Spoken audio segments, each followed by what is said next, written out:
Looks pretty good. Okay. All right, now next what we're going to do is we're going to mask out the bottom half of Brandon. So I'm just going to make sure your footage is selected.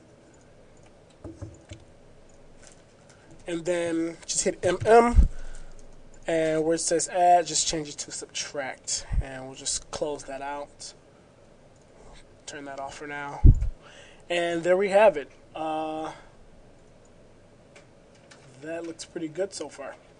Now, we're going to start adding in our noise.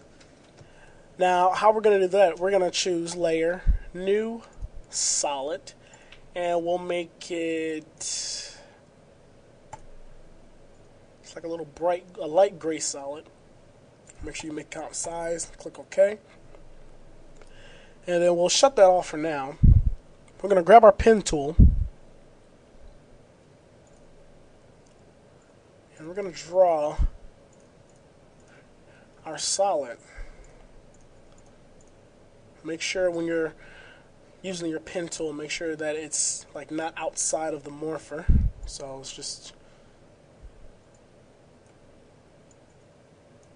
okay, and then we'll turn that back on. We'll just move our gray solid below the Brandon footage right here, and then above the vector background.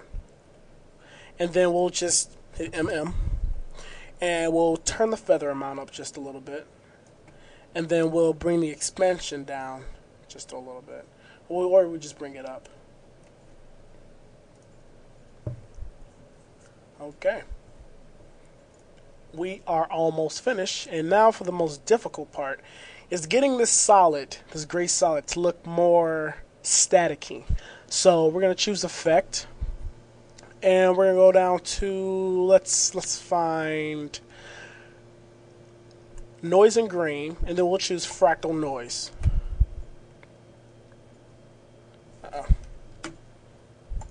Gotta make sure our solid is selected there. Fractal noise. There we go. And we're going to be making like a lot of adjustments. So for our fractal type, instead of basic, let's choose turbulent sharp for now. And then we'll leave soft linear. Keep that invert off. The contrast, well,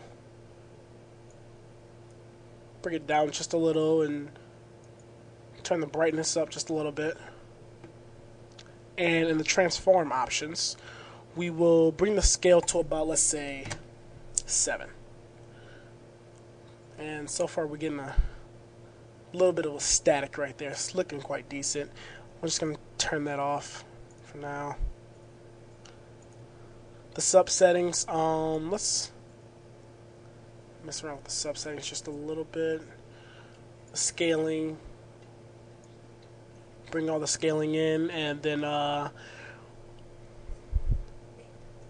shut that off.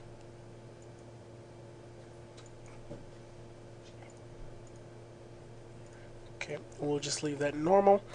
And in our evolution, what we're gonna do, we're gonna be keyframing our evolution in just a few short moments.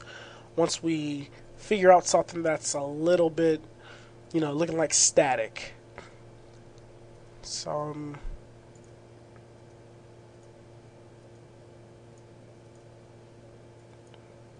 just about there.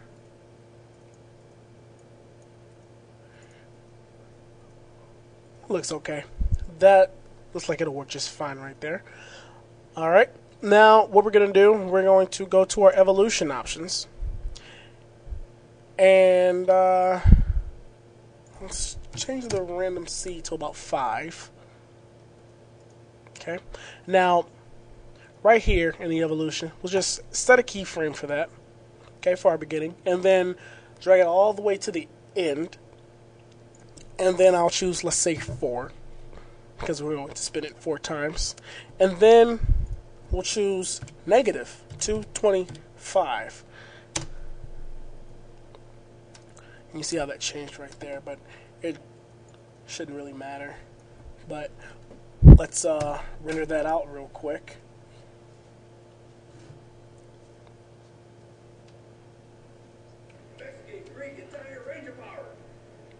Alright.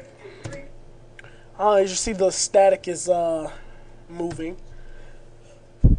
in the back, but you can make a few more adjustments, you know, or you can just get particle illusions and mess around with some of the effects and then save it and then put that into the background. They have a lot of static and electricity type of effects going on. But if you really want to get into detail, you would choose something like advanced lighting, and then, you know, drop that in there and make a bunch of lightning effects going through. It's like if I just drop that on top, you know, electricity will be coming out as he's morphing. You know, just mess around with it, for a few minutes, and you'll get something quite decent. But that's pretty much it. You can also add in your own little image, like at the end. You know how Brandon right here is in the little hoodie, and how he transforms into it. Basically, what I did is I duplicated the footage of Brandon and then used a linear wipe. You know, I set a keyframe for that and opens up, and then use a fade in for an image, and bam, puts him right there inside the morpher. He's morphed into a Power Ranger with a hoodie. So, I'm John Washington for Multi-Maker Studios. I hope this tutorial was very useful for you guys. Subscribe, rate, comment, do whatever you guys can, and I will see you on the next tutorial, which will be very exciting. I'll see you guys next time.